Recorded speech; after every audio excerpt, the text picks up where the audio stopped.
control de la responsabilidad extendida del productor, organizado por la Fundación Banco de Plásticos y Capítulo Regional ISWA-LAC en colaboración con el Programa de la ONU para el Medio Ambiente. Antes de entrar en el contenido de hoy, quisiera compartirles brevemente algunos detalles logísticos para que aprovechen al máximo esta sesión.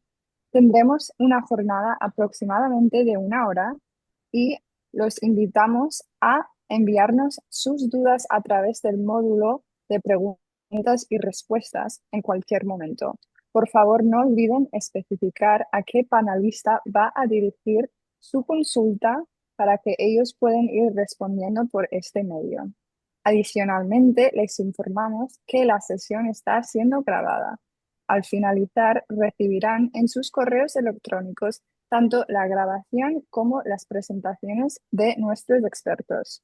Finalmente, es un gusto dar la palabra a Agustina Vázquez Acuña, coordinadora de la Fundación Banco de Plásticos, quien actuará como moderadora el día de hoy.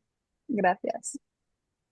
Buenísima, Lea, muchísimas gracias. Bueno, buenos días, buenas tardes, según donde estén, a todos. Muchas gracias por estar acá. Bueno, ya comentó Lea, es un evento que está organizado por la Fundación Banco de Plásticos e Igualac con la colaboración del Programa de las Naciones Unidas para el Medio Ambiente. Sin más, damos inicio con unas palabras de bienvenida por parte de los representantes institucionales que nos acompañan en la apertura de este encuentro. En primer lugar, le damos la palabra a Ana Velastegui del Programa de las Naciones Unidas para el Medio Ambiente. Te escuchamos, Ana. Hola colegas, bienvenidos y bienvenidas. Muchas gracias por acompañarnos el día de hoy y dedicar su tiempo a este webinar. Hoy vamos a conversar sobre un tema fundamental para América Latina y el Caribe: cómo fortalecer una gestión más responsable, eficiente y circular de los plásticos. Es una agenda cada vez más presente en las políticas públicas, en la cadena de valor y en la toma de decisiones empresariales. Por eso hoy queremos centrarnos en dos elementos claves para avanzar en esta dirección: la trazabilidad y la responsabilidad extendida del productor o red. La urgencia la vemos bastante clara. En América Latina y el Caribe, el plástico representa alrededor del 12% de los residuos sólidos municipales, mientras que las tasas de reciclaje y recuperación suelen mantenerse por debajo del 10%. Esto muestra por qué la transición hacia una economía circular de los plásticos es clave, tanto para reducir la contaminación como para mantener el valor de los materiales en la economía y aliviar la presión sobre los sistemas municipales y generar oportunidades de innovación, empleo e inversión. En este contexto, la red se ha consolidado como una de las herramientas más relevantes para impulsar ese cambio. En la región estamos viendo avances importantes en esta materia. La REP ya ha sido incorporado como principio, como instrumento en leyes generales de residuo o en normativas específicas en varios países de la región, como en Brasil, Chile y Colombia. Esto refleja tanto los avances internos, con gobiernos que están fortaleciendo sus marcos regulatorios, como señales cada vez más claras desde otras regiones, como el Reglamento sobre Envases y Residuos de Envases de la Unión Europea, donde las exigencias sobre circularidad, diseño de envases y gestión post-consumo están generando y ganando fuerza. Desde PENUMA, además, venimos apoyando esta transición a través de iniciativas como Plastic Reboot, que está presente en 15 países, entre ellos Brasil, Perú, Costa Rica y República Dominicana, como iniciativas regionales que abordan la gestión de los plásticos desde una perspectiva de circularidad e incorporan elementos de REP, como el proyecto Ciudades Circulares Más Allá de Plástico en Colombia, Jamaica y Panamá. La REP es clave porque redistribuye de forma más justa la responsabilidad sobre los residuos en quienes introducen los productos al mercado. No basta con gestionar el final de la vida útil, la circularidad empieza realmente con el diseño o el rediseño. La red necesita apoyarse en una lógica de responsabilidad compartida. Si bien los productores, fabricantes e importadores tienen un rol central, la transición circular también requiere el compromiso de otros actores: consumidores que separan en la fuente, gestores de residuos que operan el sistema, recicladores de base que recuperan los materiales y un Estado que articula, regula y fiscaliza. Solo así podemos construir un sistema más justo, eficiente e inclusivo. Además de esto, también es muy importante la trazabilidad. En el fondo es el puente de confianza porque permite verificar, medir, mejorar y rendir cuentas y nos ayuda a responder preguntas esenciales. ¿Qué material se recuperó? ¿Dónde? ¿Quién lo gestionó? ¿Bajo qué estándares? ¿Y cuál fue su destino final? En una región donde la informalidad sigue siendo alta, solo para ponerlo en perspectiva, estamos hablando de más de 4 millones de trabajadores informales cuyas actividades contribuyen hasta con el 50% de todos los materiales reciclados. La trazabilidad también puede ser una herramienta poderosa para visibilizar, formalizar y dignificar el trabajo de los recicladores de base, además de fortalecer la calidad y la credibilidad de la información. Y hoy, en muchos casos, los datos son tan valiosos como el material mismo, porque permiten justamente diseñar mejores políticas, movilizar financiamiento y generar confianza en el sistema.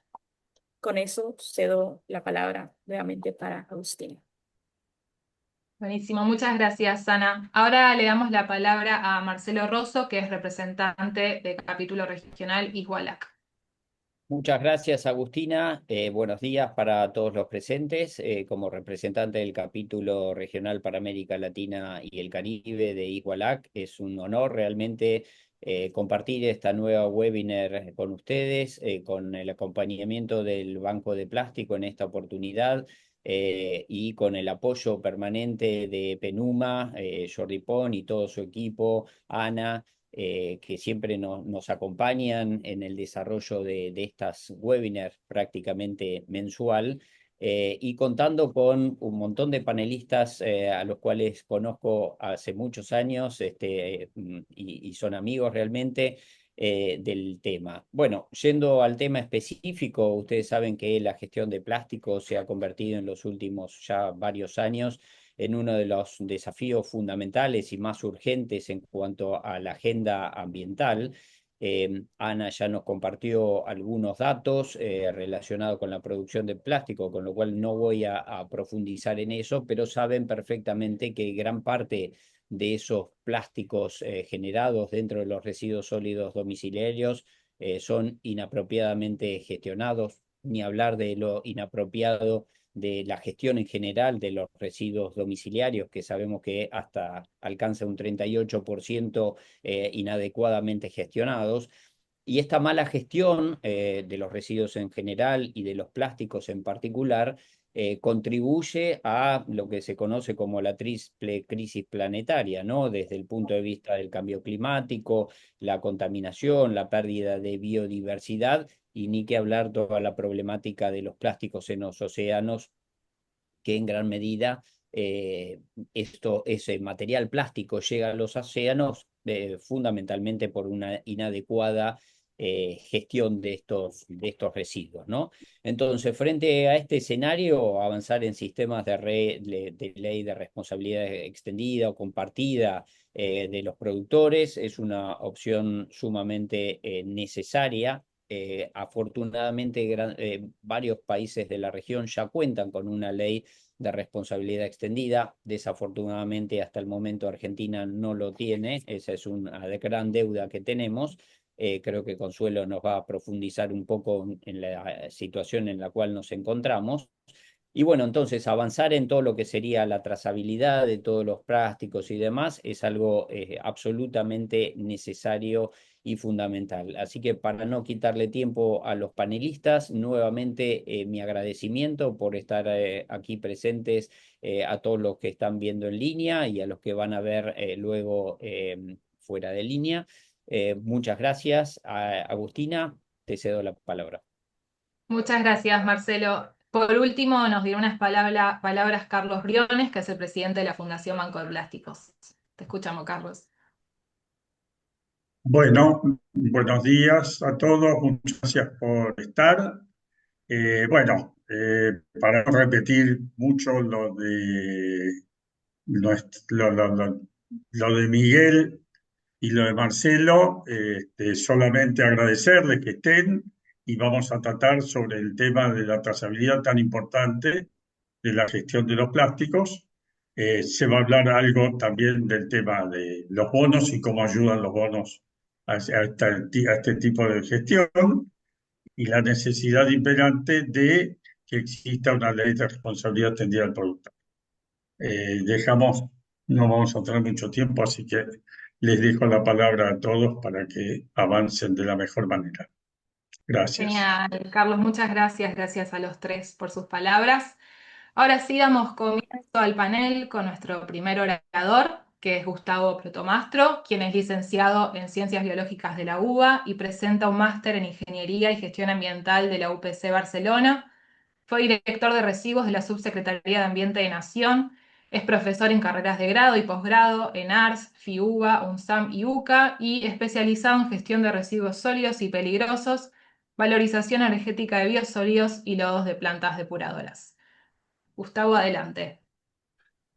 Bueno, muchísimas gracias. Un gusto estar acá. La verdad que un lujo poder estar presentando y vamos a poner la presentación.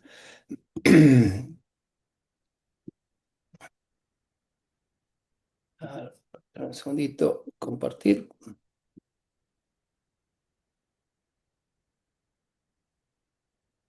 Se está viendo bien ahí, ¿no? Sí. Sí, perfecto. Hay que ponerlo en modo presentación y estamos bien. Ahí está. Perfecto. Bueno, vamos a presentar lo que es la Fundación Banco de Plástico y desde ese ámbito trabajar lo que son los bonos de plástico, su trazabilidad y cómo se engancha esto con la responsabilidad extendida del productor.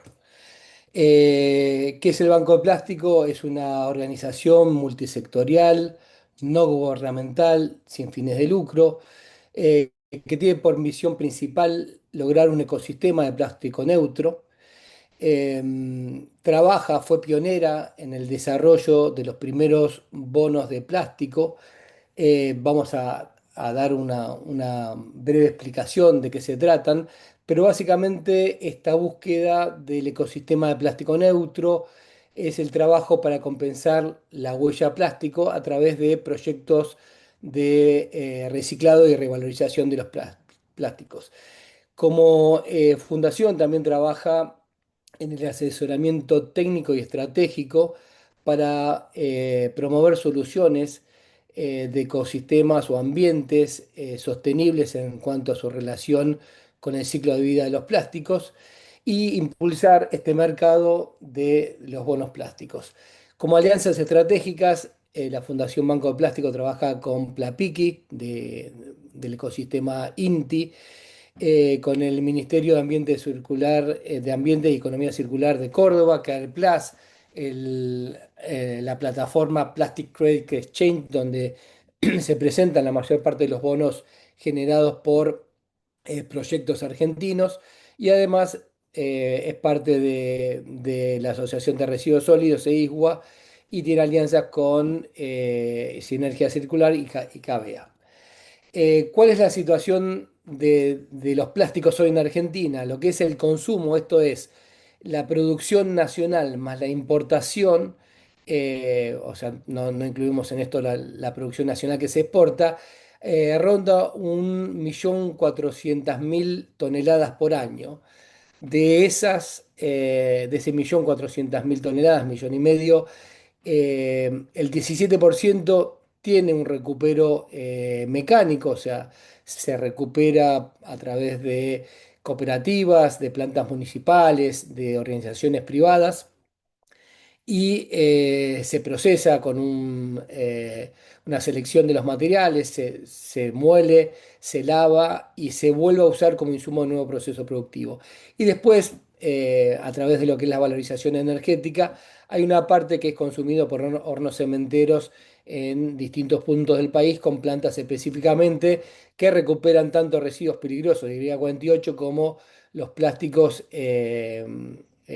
post-consumo en procesos de valorización energética. Esto nos da que en esta diferencia nos queda 1,1 millón de toneladas que necesitan un proceso de valorización. Y ahí es donde entra el concepto de bono de plástico para eh, mejorar esa diferencia entre la resina plástica eh, de producción industrial, o sea, la virgen, en materia prima primaria, contra lo que es la materia prima secundaria. Y acá vamos a ir a un pequeño ejercicio para explicar cómo funciona esto. Supongamos que el PET virgen, con el cual se hacen las proformas, las botellitas de las gaseosas y un montón de otros elementos, tiene un valor de mercado de $1.200 la tonelada, y el PET, el RPET, el plástico PET reciclado, tiene un valor de $1.400 la tonelada. Entonces, yendo a lo que yo llamo un trabajo de almacenero, con el cual muchos de los empresarios argentinos ponderan su ecuación económica y el valor, el precio del producto que venden. Supongamos que incorpora un 25% de RPET en su proforma de envase para gaseosa, eh, y mantiene un 75% de plástico virgen. Entonces, la ecuación sería $1.200 por 0,75 más $1.400 por 0,25, ¿no? Eso nos da que paso de tener un costo de $1.200 la tonelada al incorporar un 25% de plástico reciclado a 1.250. Epa, ahí en la ecuación económica de una empresa que cambia o usa el RPET, tiene un delta, una pérdida de valor o un incremento del costo del 4%. ¿Está bien? Ese gap es el que tenemos que trabajar en todo el sector de reciclado, o sea, papel, cartón, vidrio, metal, para que el plástico o el material reciclado pueda competir de igual a igual, o sea, preferencial frente al material virgen, ¿no? Entonces, si yo puedo lograr con un bono de plástico compensar ese delta, ese diferencial entre los $1.200 la tonelada del virgen contra los 1.400, 100% RPET, voy a lograr una compensación. Y esto es importante porque en estos mercados de consumo masivo, un 3, 4, 5% me pueden llegar a sacar del mercado, ¿no? Es decir, hoy tenemos Coca-Cola, Pepsi, Manaos compitiendo muy cerca.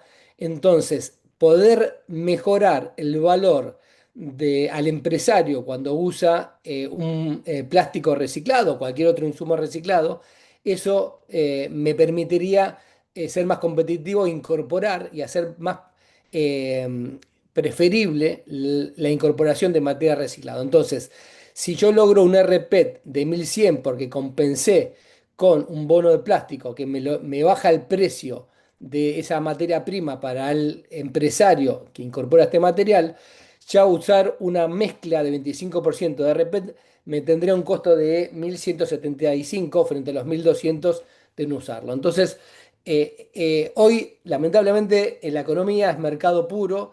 Ningún empresario va a ir si no tiene o un beneficio económico o un beneficio comercial para optar por estos materiales, ¿no?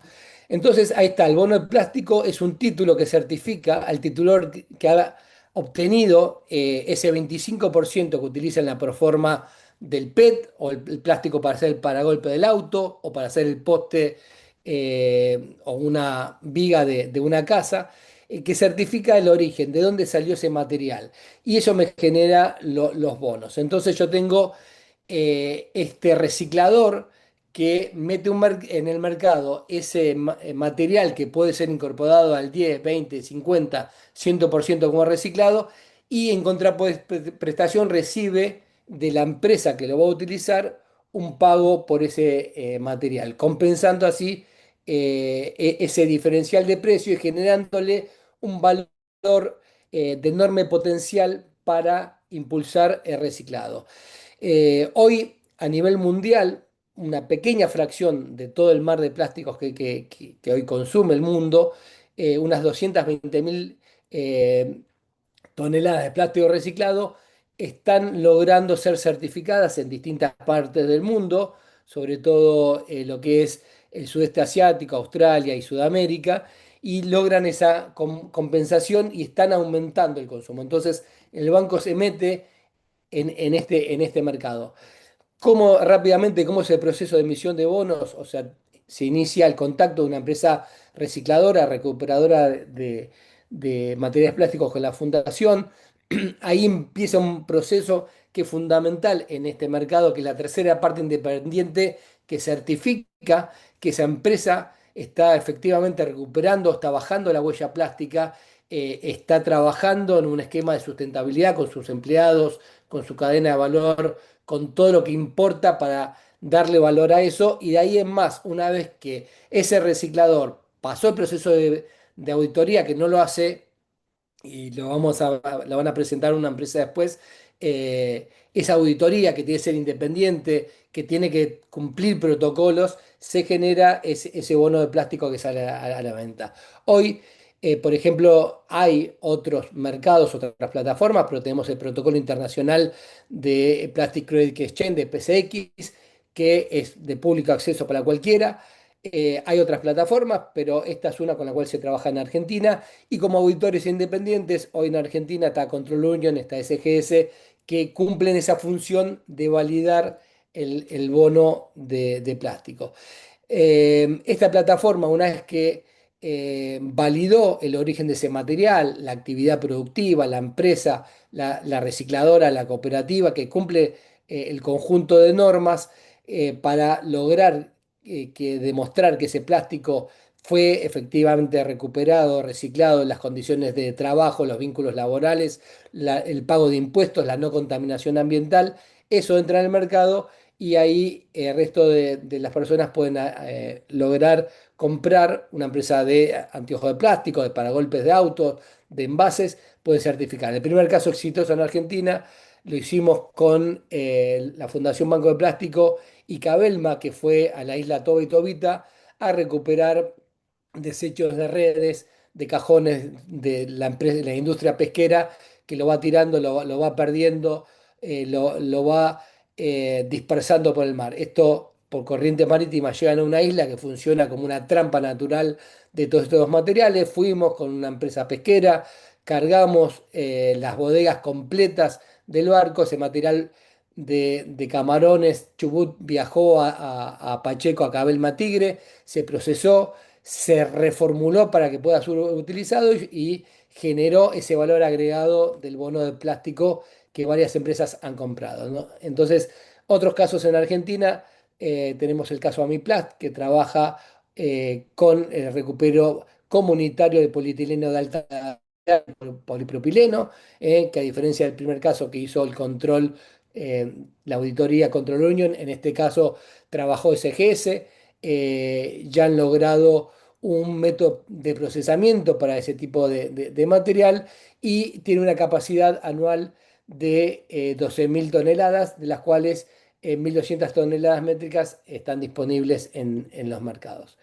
Finalmente, para hablar de cómo compensar, están estas etapas del proceso de definir el alcance, la compensación, la certificación, definir cada una de las empresas que van a querer adquirir estos bonos, eh, la neutralidad, cómo certificar, cómo comunicar estos certificados. Hay empresas como Borneo, que es una empresa de marcos de plástico, que ya está utilizando este sello de plástico neutro a partir de las redes recuperadas en las islas patagónicas y procesadas como insumo nuevo proceso en Cabelma. Esto genera, estos bonos también son utilizados para la confección de tarjetas de pago 24 junto a Visa, que en la tarjeta están incorporados.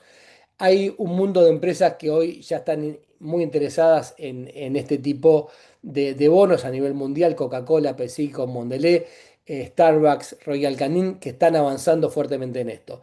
Y cerrando, las ventajas de incorporar esto son triple impacto, fomentar la economía circular, es un proceso simple, trazable, escalable. eh, Puedo compensar con el futuro, con los sistemas que van a hablar después de responsabilidad extendida del productor. Esto lo va a hablar más adelante Consuelo, así que colaboramos desde la Fundación para pensar en cómo lograr estos esquemas de bono de plástico que compense la huella plástica. Y acá hay algunos pocos ejemplos de cómo se han registrado. Esta presentación les va a quedar, los bonos de plástico, cómo se ponen en el mercado. Y hoy es posible compensar y pensar esta huella plástica, trabajar para transformar un residuo bastante complejo en un valor económico y un valor del impacto ambiental que sale eliminar estos elementos del consumo. Desde ya, muchas gracias y espero haber cumplido con los tiempos. Buenísimo, Gustavo. Sí, muchas gracias. Ahora le damos lugar a Carla Bailetti de Control Union. Ella es profesional con experiencia en el área de certificaciones desde el año 2012. En 2022 formó parte del equipo auditor que llevó adelante la primera auditoría realizada en Argentina bajo el programa PPRS Protocolo PCX para la emisión de bonos de plástico que comentaba recién Gustavo. Actualmente se desempeña como auditora en programas de responsabilidad social empresarial, participando en evaluaciones orientadas al cumplimiento de estándares sociales, laborales, de medio ambiente y de prácticas de negocios. Carla, te escuchamos. Bueno, eh, ante todo, muchas gracias en nombre de Control Union. Les agradecemos mucho poder participar. Y bueno, empiezo entonces con la presentación. Eh, bueno, esta presentación parte de una idea central y bueno, y es que la trazabilidad ya no va a ser algo opcional en lo que tiene que ver con el mercado de los bonos de plástico, sino que va a ser una condición necesaria para poder generar credibilidad y poder sostener esto, este valor a los proyectos que se lleven a cabo. Bueno, en un contexto donde las empresas, inversores y consumidores están exigiendo cada vez más transparencia, ya no alcanza con declaraciones de impactos, sino que, bueno, esto se tiene que demostrar y la manera de demostrarlo es con evidencia verificable. Bueno, justamente acá es donde cobra valor la auditoría, ya que cumple un rol clave que es transformar estas declaraciones en información confiable, validando cada dato, cada proceso y cada tonelada recuperada dentro de la cadena. Porque justamente el verdadero valor de un bono de plástico no es solamente el material recuperado, sino que la confianza que existe atrás de toda de la trazabilidad, que es justamente lo que se mide en una auditoría.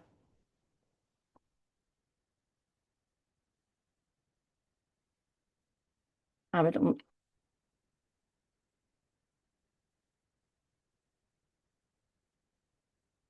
bueno, eh, ¿qué es un bono de plástico? Eh, Meramente es una herramienta para poder financiar esta recuperación de reciclaje y residuos plásticos. Y bueno, lo que hace es que ese impacto ambiental que se esté llevando a cabo sea verificable y obviamente asegurarse de que es un impacto positivo. Y bueno, justamente la auditoría permite convertir estas afirmaciones o declaraciones en evidencia objetiva. Así que la idea, bueno, es que durante la auditoría se evalúe bien el proceso y esto quede obviamente certificado y asentado.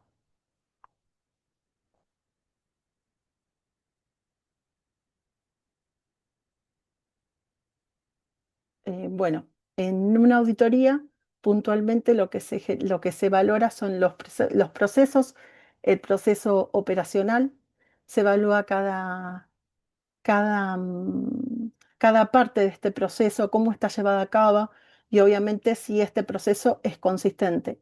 Obviamente que la idea es no solo marcar inconsistencias, sino que más que nada apuntar a que esto sea cada vez más formal y obviamente que estas auditorías sirvan para poder obviamente resultar en algo positivo. Y bueno, justamente para eso es que es ideal asegurar el cumplimiento cuando están con estándares objetivos e independientes. Y bueno, obviamente estas mediciones y esto que se realiza en auditorías reduce eh, el, los riesgos, obviamente, de información incorrecta o información que no sea verificable. A veces también acá corren riesgo las dobles contabilizaciones. Obviamente que eso es un riesgo fundamental porque esta medida que estamos llevando a cabo no está siendo cierta. Entonces, bueno, ese es el riesgo que lleva no tener un plan y un proyecto transparente y correcto. Perdón, ¿eh? Bueno, para poder explicar bien cómo es el proceso de auditoría, yo lo que hice fue dividir la auditoría en tres ejes. El primer eje crítico en una auditoría tiene que ver obviamente con la integridad de los datos. Y bueno, muchas iniciativas trabajan con cadenas de recolección, como les decía, informales o semiformales. Y bueno, esto obviamente poder hacer mediciones y todo genera una gran oportunidad social, como también riesgos en lo que tiene que ver con el tema del control. Y bueno, justamente lo que buscamos con estas mediciones es poder responder si los volúmenes que se reportan son reales, si existe este riesgo que les comentaba de doble contabilización o si el material ya está comprometido en otros esquemas y a su vez también si la información que se registra coincide con lo que uno observa en campo. Y bueno, justamente para eso cuando uno realiza auditorías, se realizan entrevistas, muestreos y controles cruzados. ¿Qué quiere decir controles cruzados? Se triangula la información en todo momento. Cuando uno ve inconsistencias de un lado, puede ser que no haya inconsistencias del otro, o sea, del lado de campo. Entonces, obviamente que lo que se hace es tratar de contrarrestar con un punto o con el otro. Ir viendo, obviamente, para no tener dudas y poder hacer una medición real y una evaluación real.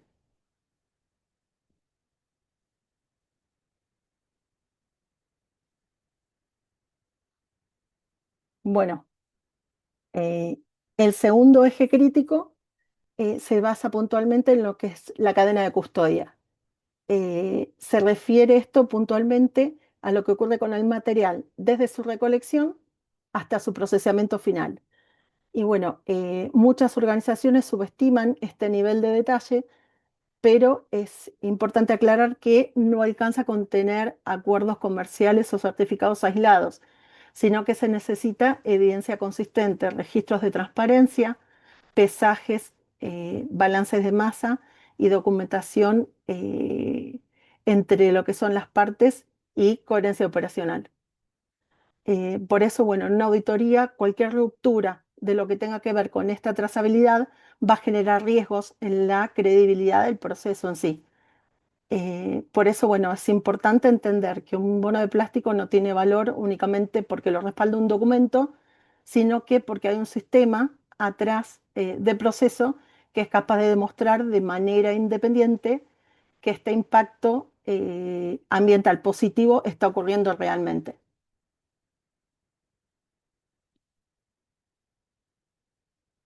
Bueno, justamente les hablaba de esto. El tercer eje crítico es lo que tiene que ver con el impacto ambiental.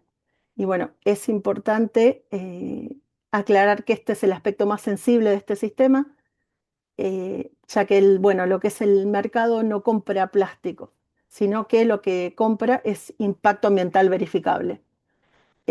Por eso, bueno, las auditorías evalúan aspectos como adicionalidad, permanencia, eficiencia del proceso y obviamente guiar a que no se incurra en un riesgo de proyectar una falsa percepción de responsabilidad ambiental.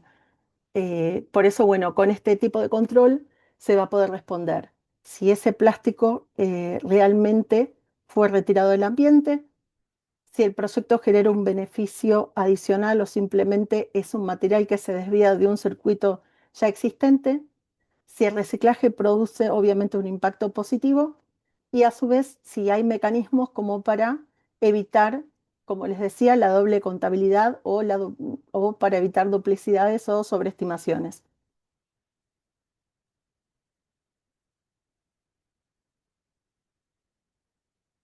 Bueno, en qué incurre la importancia de los estándares internacionales? Bueno, es que ya que se requieren metodologías sólidas, justamente esto viene a cubrir esta función. Entonces, el mercado de los bonos de plásticos cada vez está avanzando y está más exigente. Entonces, bueno, obviamente que las exigencias son para la transparencia lo que tiene que ver con con la comparabilidad. Entonces, es importante que eh, los estándares lo que hacen es unificar criterios. Esto lo hacen justamente porque hacen las mediciones de la misma manera.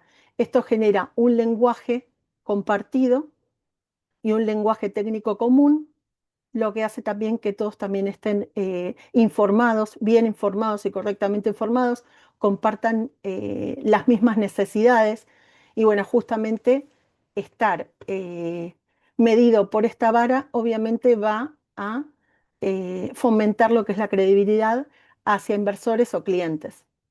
O sea, estos serían los beneficios.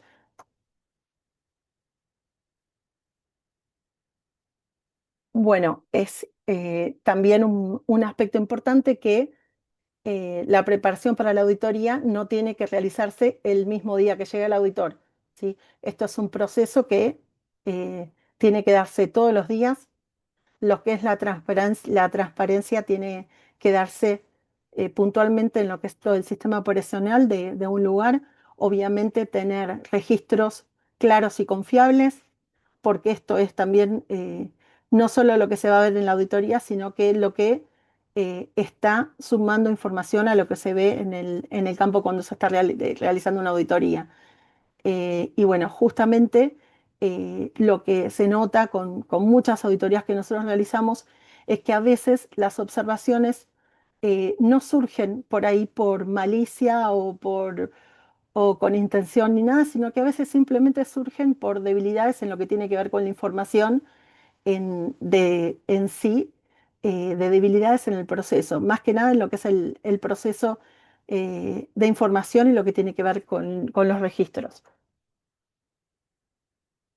Bueno, como les decía, el mercado cada vez es más exigente, así que bueno, es, es meramente necesario poder participar de un sistema, poder asegurar y verificar con evidencia que uno está cumpliendo con los estándares que se requieren. Y bueno, obviamente que uno quiere ser objeto para poder, para que lo tomen en cuenta para apoyarlo con lo que tenga que ver con cualquier proyecto ambiental. Así que bueno, es importante aclarar también que la calidad de los sistemas de trazabilidad y verificación van a ser lo que marque la diferencia al ser elegido para estos proyectos. Y bueno, las organizaciones que hoy inviertan en control interno, estándares internacionales y auditorías, tendrán obviamente una ventaja en el mercado. Y bueno, para concluir, es importante aclarar que el futuro de los bonos de plástico no va a depender de cuánto material se recupere, sino que de tan confiable sea la manera en que se llevó a cabo este proyecto, este proceso y obviamente el impacto que produjo, obviamente que se haya demostrado. Eh, Así que bueno, obviamente repito que en esto la auditoría cumplió un rol fundamental porque la información ya está verificada y obviamente evidenciada. Así que bueno, con esto concluyo mi presentación. Bueno, obviamente que dejo lugar a las preguntas en el caso de que cuando lo indique Agustina y le cedo la palabra. Muchas Buenísimo, gracias. Carla. Muchísimas gracias por tu presentación. Le recuerdo a los oradores que las preguntas están en la caja de preguntas. Abajo pueden ir respondiendo mientras exponen el resto de los oradores. Muchas gracias, Carla. Gracias. Ahora le damos el lugar a la tercera oradora y anteúltima. Para eso hago una aclaración. En Argentina estamos con mucha gripe, así que Consuelo está haciendo un gran esfuerzo por estar acá con fiebre, así que agradecemos por eso. Bueno, la presento, Consuelo Bilbao, quien es directora política del Círculo de Políticas Ambientales. magíster en Derecho y Economía del Cambio Climático de Flaxo, con formación en Políticas y Planificación de la Comunicación de la UBA. Es consultora en política ambiental para empresas, organismos públicos y organismos internacionales, y fue coordinadora política de Greenpeace para Colombia y Argentina. Te escuchamos, Consuelo. Bueno, gracias, Agus. Espero que se escuche bien mi voz. Gracias por la invitación hoy acá a participar de este espacio desde el Círculo de Políticas Ambientales. Para nosotros siempre es un gusto participar en los espacios que podamos discutir sobre responsabilidad extendida al productor, sobre la gestión de plásticos y demás.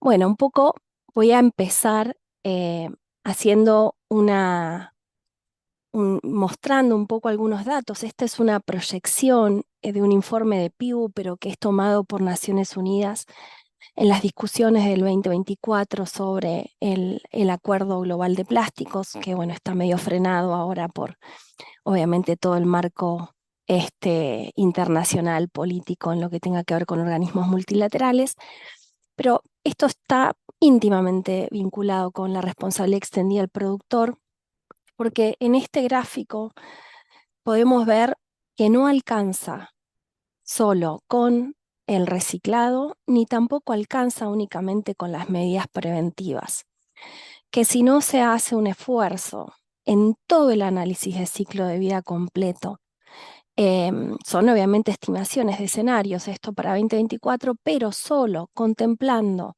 desde la prevención, la reducción, la sustitución, el reciclaje, todos los mecanismos, hasta incluido el reciclaje químico, mecánico, no hay manera de reducir hoy la cantidad de plásticos que tenemos en el ambiente. Entonces me parecía bueno y el abordaje del análisis, del abordaje de la REP justamente apunta a esto, ¿no? Análisis de ciclo de vida, la cuestión preventiva. Y obviamente el concepto de contaminador-pagador, que ahora lo vamos a ver un poquito más adelante. Para nosotros en Argentina, lamentablemente, la única regulación con principio REP que tenemos es la ley de envases fitosanitarios. ¿Y por qué digo es importante para nosotros tener? Bueno, nosotros somos un país federal, por lo cual es muy importante que sea a través de leyes de presupuestos mínimos ambientales. Los decretos o resoluciones no alcanzan para que pueda ser implementado en el ámbito federal. Por eso siempre marcamos la importancia, más allá de los programas o resoluciones, la importancia de que estos conceptos REP, tanto en envases como en RAE o en otras fracciones de residuos, sea a través de una ley nacional de presupuestos mínimos ambientales, porque es lo único que permite la aplicabilidad en todo nuestro territorio federal. La importancia de la REP, porque es urgente, obviamente hay un 30% de los residuos que son envases y embalajes, 60% se estima del volumen, obviamente esto cambia de acuerdo al país y a la economía de cada país, pero son datos más o menos a nivel general. Nosotros solamente se supone que reciclamos un 6%, y digo se supone porque son datos muy viejos, y en esto también es muy importante tener una ley nacional de responsabilidad extendida del productor que nos ayude a tener una línea base, al menos sobre los envases, porque lamentablemente Argentina carece, y creo que también es un problema que tiene el resto de América Latina, carece de estadísticas públicas, de estadísticas nacionales. Estos datos que se citan y se vuelven a citar en un informe tras otro informe público son del año 2011, que están publicados en 2012, que fueron hechos a nivel nacional, y con eso estamos trabajando. Una ley con responsabilidad extendida del productor tiene una importancia clave para las declaraciones de información, para generar estas líneas bases. Entonces, no es solamente la gestión, sino también la importancia de la información, y en esto a los conceptos que han trabajado los colegas previos de trazabilidad. Hace 25 años que en Argentina, más de 25 años que estamos discutiendo una ley de envases postconsumo. La primera fue en el año 94.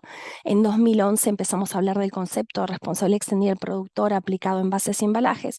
Previamente ya estábamos hablando de ese concepto para los residuos electrónicos.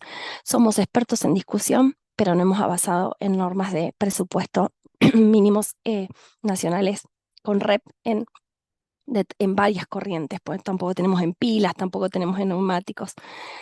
Em, Acá un poco la importancia de la REP, y siempre esta discusión la hemos planteado muchos años, que la REP no es un castigo, no es un impuesto, es un incentivo al cambio. La REP trabaja sobre 3 conceptos, y muchas veces cuando hablamos de REP, sobre todo en los últimos años en Argentina, la discusión caía únicamente en la cuestión económica, en el contaminador-pagador. ¿Quién le iba a pagar? ¿Cuánto iba a pagar? ¿Y quién iba a gestionar ese fondo o ese dinero? Y la REP fue creada por Thomas Lindquist, un académico de Suecia, que en ese momento era ministro, con la idea de generar cambio, en base a 3 pilares: el principio preventivo, el de contaminador-pagador y el análisis de ciclo de vida. Teniendo en cuenta que la fuente de la contaminación no es solo el proceso de fabricación, sino que está en sí mismo en el diseño.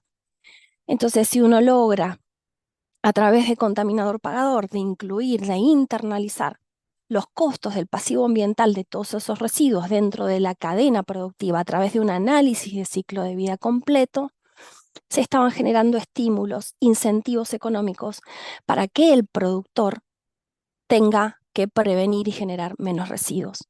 Este es en sí los 3 principios o pilares que sostienen la REP. Después, con el paso del tiempo, generalmente caemos en la discusión de contaminador-pagador y en la etapa del reciclado. Pero la gran impronta de este principio, como fue diseñado, es justamente trabajar sobre el principio preventivo. Y para que ese principio preventivo aplique, tenemos que implementar bien. La REP tiene que estar regulada de forma precisa para que no se desvirtúe y pierda sentido este principio preventivo. Y esas fueron las grandes discusiones que tuvimos nosotros a lo largo de estas últimas décadas, cuando discutimos sobre envases, pero también cuando hemos discutido sobre residuos electrónicos y también sobre neumáticos. Los 2 grandes focos del último tiempo, porque son muchos años de discusión, pero los podemos poner sobre todo en 2021, que fue el último proyecto grande que tuvimos de envase, que fue presentado por el Ejecutivo en su momento. Era un sistema, un ente, siempre se discutió sobre un ente público, sobre un sistema público, sobre una tasa donde el Estado le cobra una tasa, y ese fondo va luego destinado a municipios o a las cooperativas de reciclado, con un fuerte componente en la inclusión social y en el trabajo de los recicladores urbanos.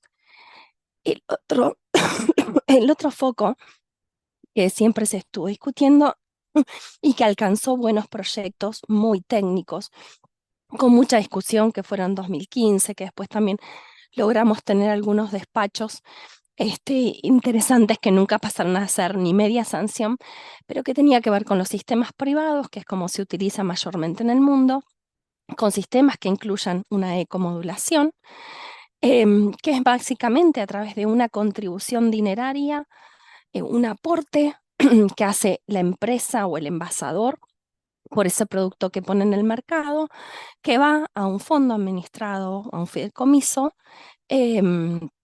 y que es administrado por el mismo sector privado, con inclusión de las cooperativas de recuperadores urbanos también. En ese momento, en los momentos que hubo mucha discusión, generalmente no se lograba poner de acuerdo cómo se involucraban las cooperativas, cómo se involucraba a los recuperadores urbanos, que es un punto muy importante también, porque son los que trabajan, tienen el desarrollo territorial del reciclado. Entonces, es ver cómo se equilibran estas 2 posturas.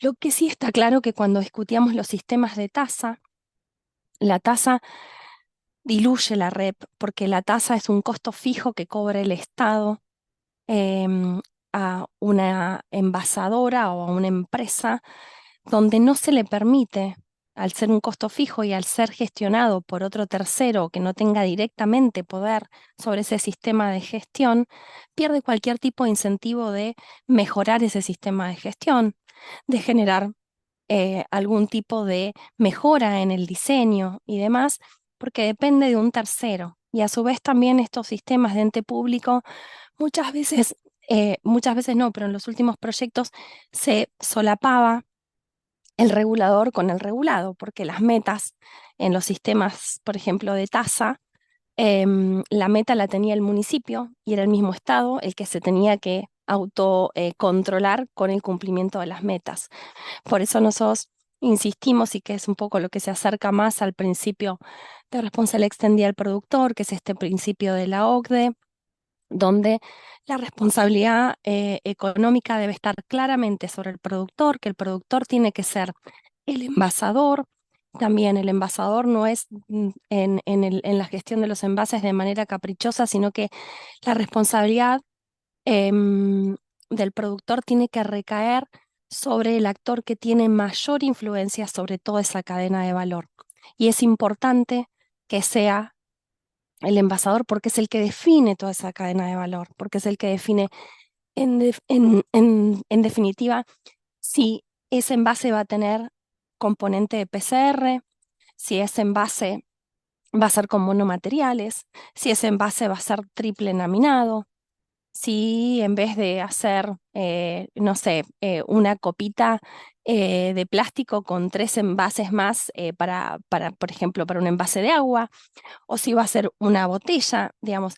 Entonces es el envasador el que tiene que tener esa responsabilidad porque en definitiva es el que puede mejorar ese diseño con la idea de prevenir y generar menos residuos, además de gestionar todo el producto postconsumo que le corresponde.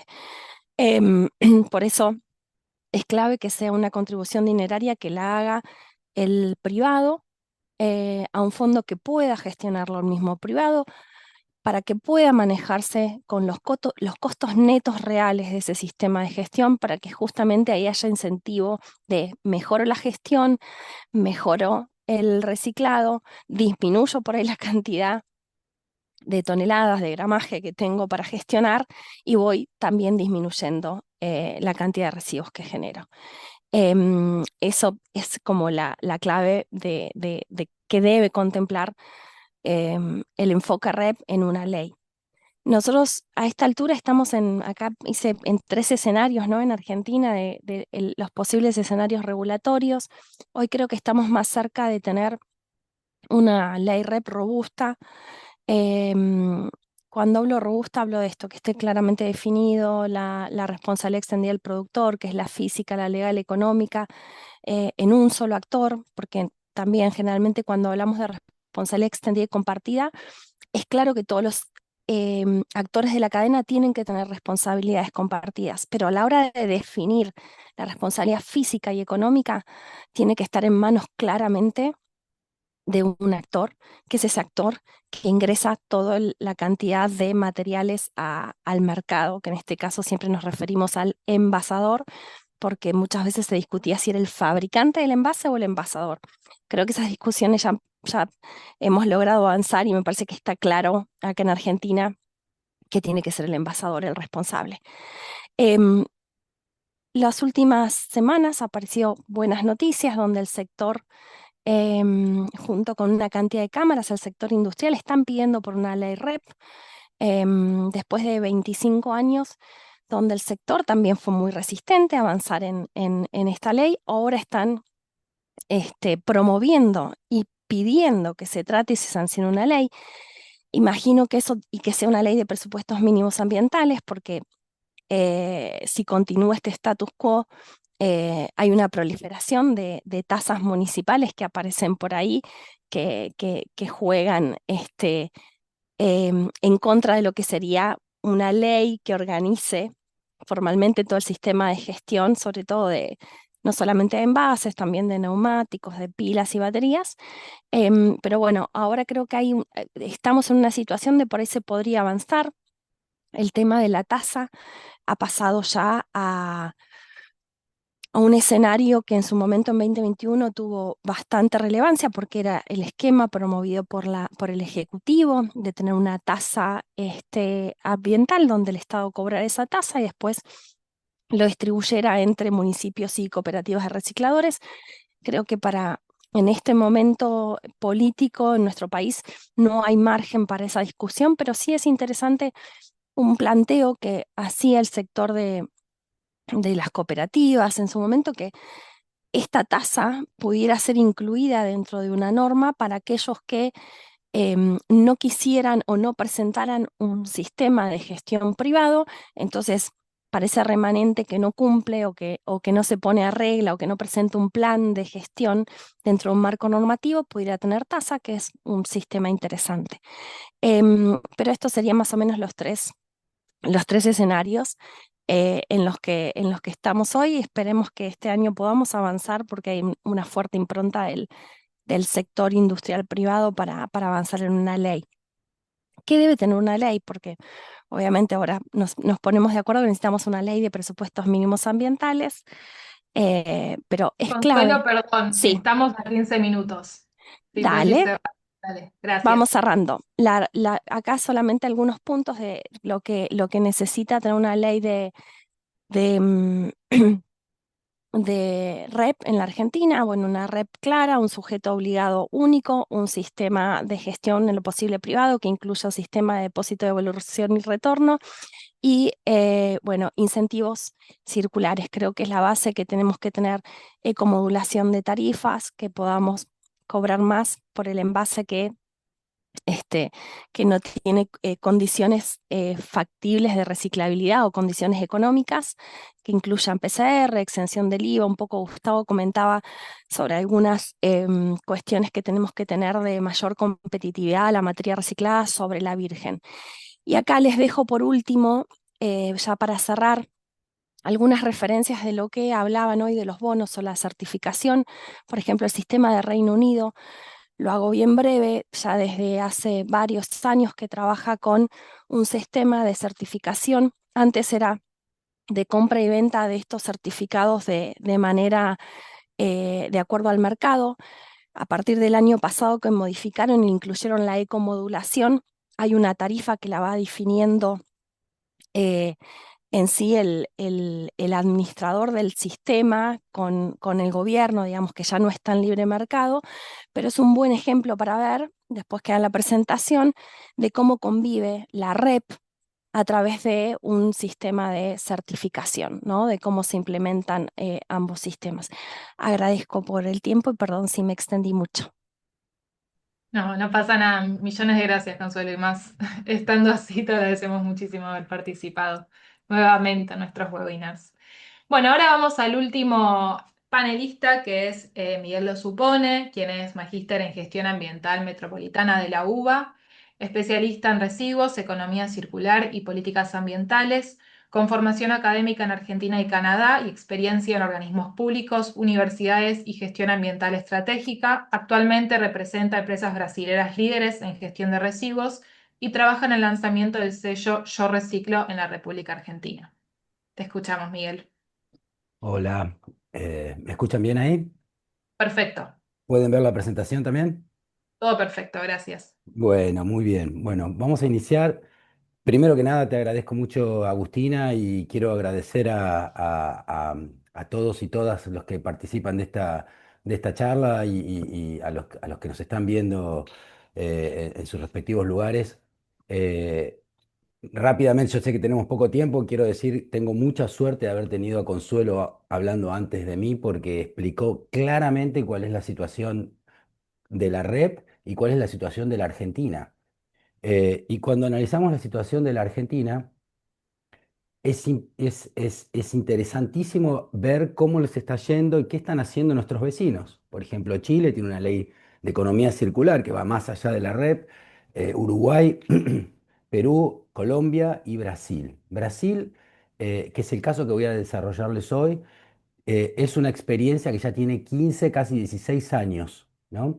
Así que les voy a dar los detalles de cómo funciona rápidamente el sistema en Brasil, que es un sistema basado en la responsabilidad extendida del productor, que básicamente se plantea esta pregunta: ¿quién es el que paga por la logística reversa de un producto en su postconsumo? En las leyes argentinas, brasileras, chilenas, americanas, europeas, rusas, chinas, siempre es el municipio, siempre es el municipio. Eh, lo que pasa es que ni en Rusia, ni en China, ni en New York, los municipios tienen el suficiente presupuesto como para hacer una gestión absolutamente, una gestión ambientalmente positiva. Entonces, ¿Qué es lo que el mundo encontró? Ahí muy bien lo dijo Consuelo, un sueco, Tomas Lifskit, dijo, acá tenemos que empezar con la responsabilidad extendida del productor. Eh, ¿Qué quiere decir esto? Bueno, el Consuelo lo dijo bien claramente, pero ahí hay un gráfico de él, de Lifskit, que es del año 2008. Creo que lo hizo un poco después de que vino a la Argentina. Él estuvo en la Argentina en la primera parte de este siglo. Eh, ¿Cómo tomaron los brasileros esta pregunta y cómo la respondieron? Dijeron, bueno, sí, efectivamente, quien tiene que pagar por este sistema de logística reversa, que en realidad es lo que hacen los municipios, o lo que deberían hacer los municipios en el mejor de los casos, eh, tiene que ser aquel que primero puso el producto en el mercado. Es decir, un importador, un distribuidor, un fabricante. ¿Cómo es la historia en Brasil? En 2010 sacaron la ley, la 12.305, que implementaba, que imponía el sistema de responsabilidad extendida del productor.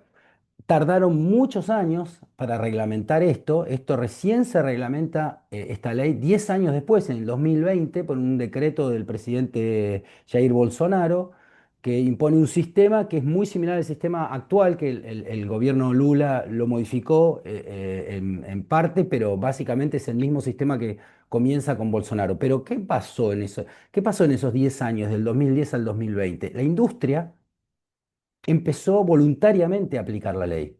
Y esto es muy interesante porque recién Consuelo nos contaba que la Unión Industrial Argentina y varias cámaras industriales se han sentado hace una semana y han decidido firmar un acuerdo diciendo queremos la responsabilidad extendida del productor, nosotros la queremos, después de muchos años que no la quisieron. Esto podemos dar cuenta, Gustavo, Protomastro, bueno, vos Consuelo, Marcelo Rosso que está en esta charla. Bueno, Carlos Briones, el presidente de Banco de Plástico, que estamos hace más de 20 años en este tema, sabemos que eso no era así, hoy cambió eso. Bueno, en Brasil, también en Brasil, en el 2016 empezaron con el sistema voluntario y el sistema voluntario hizo un camino de aprendizaje que logró llegar al punto en que el gobierno después se puso a regular algo que ya había autorregulado la industria. Esto fue exactamente así como se los cuento. El Ministerio de Ambiente de Brasil empezó a aplicar un sistema que se llama el CIMIR, que es un sistema que ojalá nosotros tuviéramos algo parecido, que unifica toda la información de los municipios más la información de los estados y el gobierno federal para tener los datos, que sin datos no se puede hacer políticas públicas. Sobre estos datos es que elaboraron los decretos que vinieron después, hasta el decreto más famoso, que es el decreto del año pasado, fin del año pasado, que habla del decreto de los plásticos, ¿no? Ahora vamos a ir un poquito a hablar sobre el decreto de los plásticos. El decreto de los plásticos en Brasil, ¿qué regula? La logística reversa, la hace obligatoria, pero además pone metas concretas, 32% de recuperación en el 2026, hasta el 50% tiene que llegar. En breve, en poco tiempo, ahí ustedes lo ven claramente en la slide. Pero además también regula el PCR, es decir, el 22% del contenido, tiene que haber 22% del contenido de los envases nuevos, tiene que ser PCR, tiene que ser material recuperado, reciclado. E impone multas este último decreto de fin de año pasado. Eh, ¿Cómo funciona el sistema? ¿Cuál es el sistema que creó el presidente Bolsonaro desde el 2020 y después de alguna manera fue perfeccionando el gobierno Lula? Vemos ahí dos gobiernos con opiniones e ideologías completamente distintas, pero que siguen una política de Estado. Interesantísima la experiencia para los argentinos. Eh, ¿Cómo funciona? Bueno, básicamente funciona así. Hay cuatro agentes que funcionan en este sistema. Son la empresa productora que puso el producto en el mercado, una entidad gestora. Dentro de esa entidad gestora están incluidas las cooperativas de recicladores, pero la entidad gestora no son las cooperativas, sino es aquellos que hacen, que ponen, que elaboran el producto final, que es el CERE, que es el bono, digamos, que tiene un costo, que ahora vamos a ir a eso. La entidad gestora, después tenés el operador logístico, que que son las cooperativas que trabajan con la entidad gestora, y después tenés un auditor independiente, bastante como nos hablaba Carla hace un ratito, lo que hace Control Union para los bonos plásticos que hay en Argentina. eh, o- pero esto es obligatorio, es decir, vos tenés que estar registrado dentro del sistema del CINIR como auditor independiente, entonces ahí te llama el operador logístico para que controles y que des fe de los procesos del operador, perdón, ahí te llama la entidad gestora, que la entidad gestora te llama a los auditores para que controlen lo que hizo el operador logístico, es decir, de dónde sacaron el material, en qué lo transportaron. El CINIR tiene un sistema que se llama MTR, que son los manifiestos de transporte obligatorios. Entonces, no se puede movilizar ningún producto que vaya a entrar dentro del sistema de forma ilegal. Todo tiene que ser con una factura, todo emite un manifiesto de transporte que controla el CINIR, no hay doble lecturas. Toda esta información está dentro de un sistema de blockchain, o sea que es inviolable, inmodificable. Todo esto le da, todo este aprendizaje que los brasileros tienen desde que comenzaron el sistema ellos, no de forma obligatoria, sino de forma voluntaria, este sistema funciona en este momento casi, les diría, en un 90% de efectividad. Es decir, volvemos de nuevo. La entidad gestora coordina al operador logístico, llama al auditor para auditar todos esos procesos. Todos esos procesos son en blanco, en la economía en blanco, y quiero ser enfático en esto. eh, no se pierde, todo tiene que ser legal, todo el movimiento tiene que ser con facturas emitidas legalmente, los movimientos de transporte, los manifiestos de transporte también. Y el producto final es el SERE, que es el bono, digamos. Eh, les cuento rápidamente el caso de una de las empresas una de las entidades gestoras más famosas, que es Eureciclo, Yo Reciclo sería en español, que son los más grandes, tienen 400.000 toneladas compensadas, 1.500 empresas trabajan, todas las líderes, ahí ustedes lo ven, Unilever, Nestlé, Danone, Tetra Pak, Coca-Cola, eh, y ellos son quizás el caso más emblemático, porque ellos no son una empresa privada, funcionan como empresa privada, pero en realidad son una organización no gubernamental, eh, eh, cuyas ganancias tienen que ser obligatoriamente reinvertidas dentro de este proceso. Ellos son auditados por auditores externos que no tienen ninguna relación con ellos. Rápidamente les cuento cómo funciona. Entonces, yo soy Unilever o Nestlé. Tengo que compensar por ley, obligatoriamente, pero ya lo hacían de forma voluntaria, cuántas toneladas yo pongo en el mercado. Entonces a mí me dicen, bueno, tengo que compensar, depende del producto, ¿no es cierto? Por supuesto, depende del producto, depende la industria. Tengo una meta que cumplir de todo el plástico, por ejemplo, que yo puse, vamos a suponer el caso PET, ¿no? Que es el más claro. Yo puse tanto PET en el mercado y tengo que compensarlo. Si yo quisiera hacer esa compensación por mi cuenta, me saldría, o sea, yo hago la logística reversa, yo, Nestlé, Danone, me saldría $367 la tonelada. De esta manera le sale $100 la tonelada. 500 reales es lo que vale un SERE. Un SERE es una tonelada de material recuperado que ha sido verificado, ¿sí? Entonces, ¿qué representa esto para los catadores, para los recicladores urbanos? Bueno, si ellos son informales, el mercado les va a pagar alrededor de $200 la tonelada de PET. Estamos hablando de caso de PET. A esto se le suma, si son catadores formalizados, es decir, son beneficiados dentro del sistema, un porcentaje de lo que sale el SERE va para ellos. En el caso de Reciclo es 60-40, 40 se queda el sistema, 60 va para el reciclador. Por lo tanto, fíjense, es alrededor un 25% más. Es decir, el material sigue siendo del reciclador o de la cooperativa, lo venden al sistema industrial de reciclado, y además el sistema les paga $60 por cada tonelada de PET que han recuperado. Es decir, terminan ganando $260, lo cual impacta en su economía diaria, porque muchos sabemos que los recicladores a veces, muchas veces no levantan los materiales porque no les compensa el tiempo y el peso y el esfuerzo, no les compensa el dinero. De esta manera se compensa, el sistema te compensa ese gasto o esa inversión que estás haciendo para ir a recuperar ese material.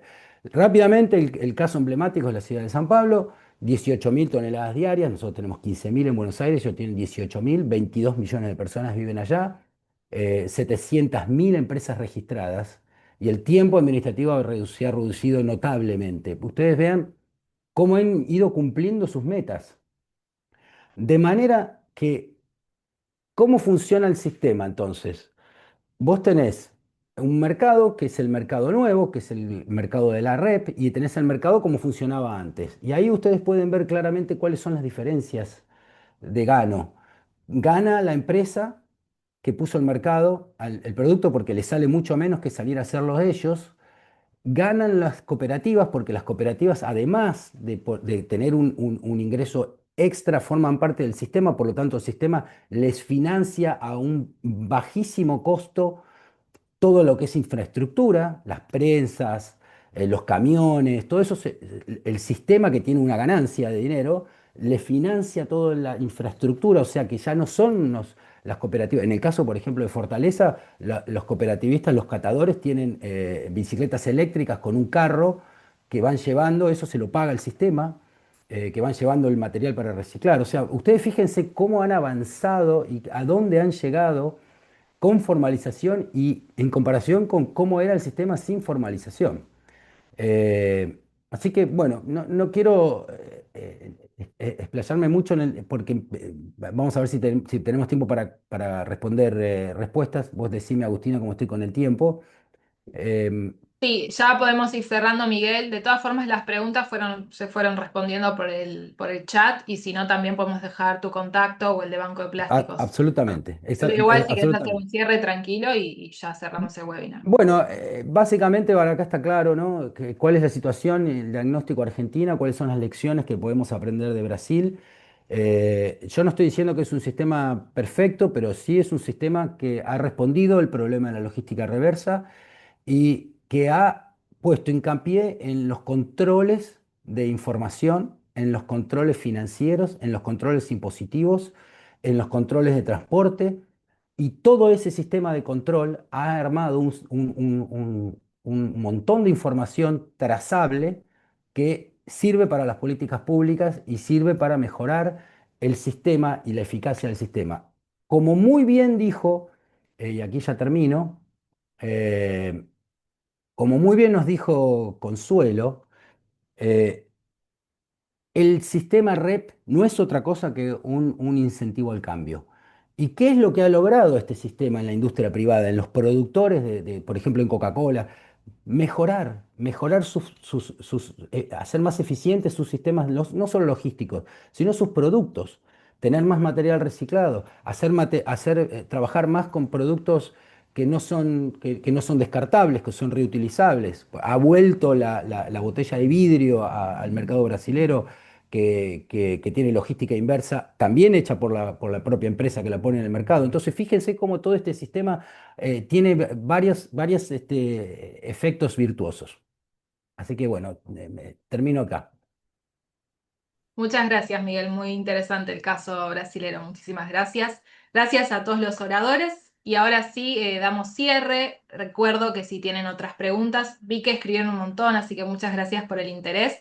Pero si quedan preguntas, pueden contactarse directamente con los expositores o con la Fundación Banco de Plásticos. Damos cierre al webinar. Muchas gracias a todos por sumarse y bueno, esperamos que haya sido útil para seguir trabajando con una gestión responsable de plástico. Muchas gracias y hasta pronto.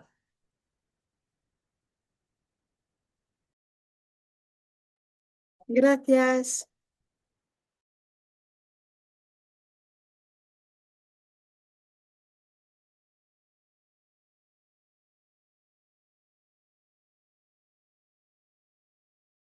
Agustina, Sí, te mando ahora por el chat el PDF, porque le hice un par de modificaciones en el último momento, así que ahora te lo mando de nuevo. perfecto. Buenísimo. Bueno, gracias a todos, ¿eh? No, muchas gracias a ustedes.